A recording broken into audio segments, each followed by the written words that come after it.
if you look at it clinically, John, Roma's task at the beginning were people saying, can they get 3 goals? They got 4 in the end. Yeah. Now, yeah. Sorry, John. I just feel that just projecting forward, it sounds like begrudging to deny Liverpool what they've achieved. They've got to the Champions League final, and they've done that having sold Philip Coutinho, who doesn't appear to have been missed very much, and without Lallana, who's a very, very good forward player they have as well.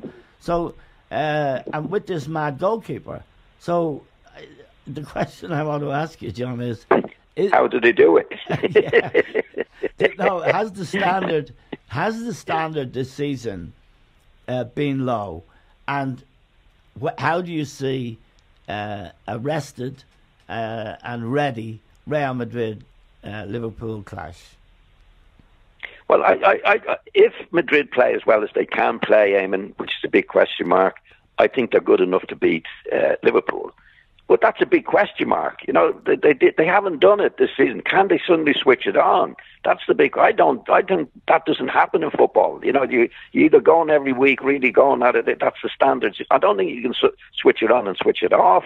So that's the big question mark against Madrid. Just let me tell you, there's always a big. Let me just give you a statistic, John, that you may not have had. Madrid have lost 7 times at the Bernabeu this year, but even more alarmingly, when you come to consider their match against Liverpool, on 10 occasions at home, they've conceded 2 goals or more in the Bernabeu. Now that's quite staggering, isn't it? Well, it is, Eamon. It's not them. You know, like from last year and the year before, where they weren't doing that. That's what I didn't know the statistic, but I certainly knew they weren't doing well. And the point I'm trying to make is that you can't suddenly switch it on. No, I know that. You know what I mean? They're not in the race. Like other years that they've won it, they've been in the race. Yeah. And you're playing week in and week out at a certain standard. And then you've got to look at the Zidane situation, Eamon. Like, you'd have to wonder last night, did he pick the team even? Yeah.